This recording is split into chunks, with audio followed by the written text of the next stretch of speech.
विम्याच्या पैशांसाठी स्वतःच्याच मृत्यूचा बनाव केला, पण या प्लॅनमध्ये आणि त्या पैशांच्या हव्यासापोटी त्यानं दुसऱ्याचाच बळी घेतला। जालन्याच्या जळीत कार अपघाताप्रकरणी मोठा आणि हादरवणारा ट्विस्ट समोर आलाय।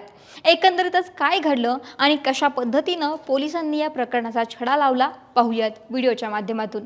नमस्कार, मी अक्षता आणि तुम्ही पाहताय सकाळ। पोटाची खळगी भरण्यासाठी उत्तर प्रदेशातून महाराष्ट्रात आलेल्या एका मजुराला कदाचित कल्पनाही नव्हती की कामाच्या शोधात सुरू झालेला त्याचा हा प्रवास इतक्या भीषण शेवटाकडे घेऊन जाईल। एका व्यक्तीनं स्वतःच्या मृत्यूचा बनाव करण्यासाठी त्याचा वापर केला आणि त्याचाच जीव घेतला। जालना जिल्ह्यातील जाफराबाद चिखली रोडवरती जळीत कारचा थरार घडला। 30 जूनला शनिवारी रात्री अल्टो कारचा अपघात होऊन ही कारनं पेट घेतला। सुरुवातीला ही घटना अपघात वाटत होती। कारमध्ये एका व्यक्तीचा जळालेला मृतदेह सापडला, पण या मृतदेहाची ओळख काही पटत नव्हती, कारण की तो मृतदेह पूर्णपणे जळालेला होता।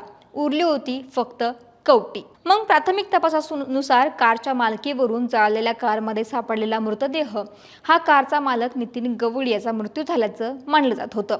त्या अनुषंगानं जाफराबाद पोलिसांनी अकस्मात मृत्यूची नोंदही करण्यात आली होती।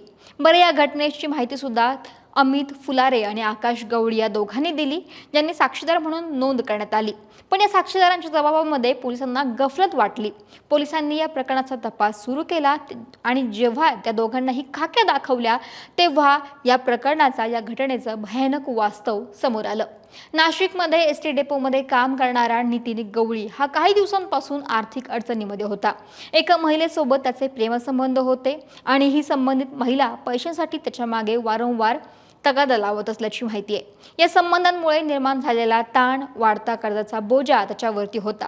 अशात त्याचा डोळा विम्याच्या पैशांवरती गेला, पण त्यासाठी अपघात किंवा मृत्यूची अट ही गरजेची असते आणि त्यामुळे त्याने हा थरारक कट रचला। स्वतःच्याच मृत्यू झाल्याचं दाखवून विम्याची रक्कम मिळवण्याचा त्याचा प्रयत्न एका निरपराध मजुराच्या जीवावरती बेतला। विम्याची रक्कम हडप करण्यासाठी स्वतःच्याच मृत्यूचा बनाव करून एका मजुराचा त्यानं जीव घेतला। संदीप चव्हाण नावाचा हा मजूर उत्तर प्रदेशातून महाराष्ट्रात कामाच्या शोधामध्ये आला होता।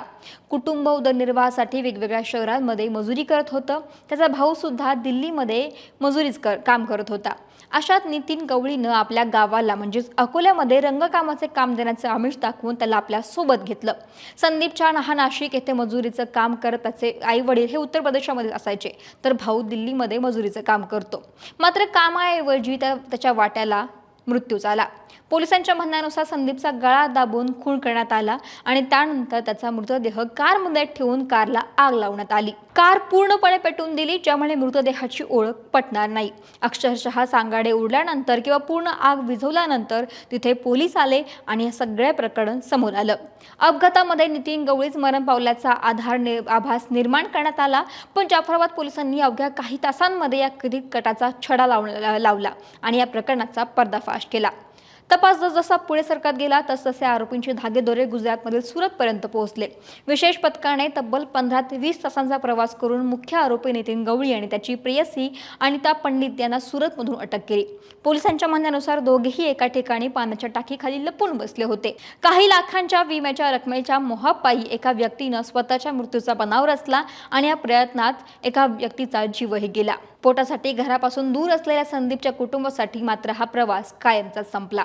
यामध्ये मृत्यूचा बनाव रचणारा मुख्य आरोपी नितीन प्रभाकर गवळी, त्याच्यासह त्याला मदत करणारे अमित राजू फुलारे, आकाश सुधाकर गवळी, संबंधित महिला या चौघांना सुद्धा ताब्यात घेतलेला आहे। यासोबतच या कटामागील इतर दुवे, संभाव्य सहकारी आणि पुरावे नष्ट करण्याचे प्रयत्न याचा तपास सुरू आहे। कट नेमका कसा रचला आणि कोणाची या प्रकरणामध्ये सहभाग होता का आणि पुरावे नष्ट करण्यासाठी कोणत्या हालचाली केल्या, या सगळ्या गोष्टीचा तपास आता पोलीस करतायत। मात्र या संपूर्ण प्रकरणात सर्वात वेदनादायक गोष्ट म्हणजे जगण्यासाठी संघर्ष करणाऱ्या एका मजुराला दुसऱ्याच्या लालसेची किंमत स्वतःच्या जीवानं चुकवावी लागली।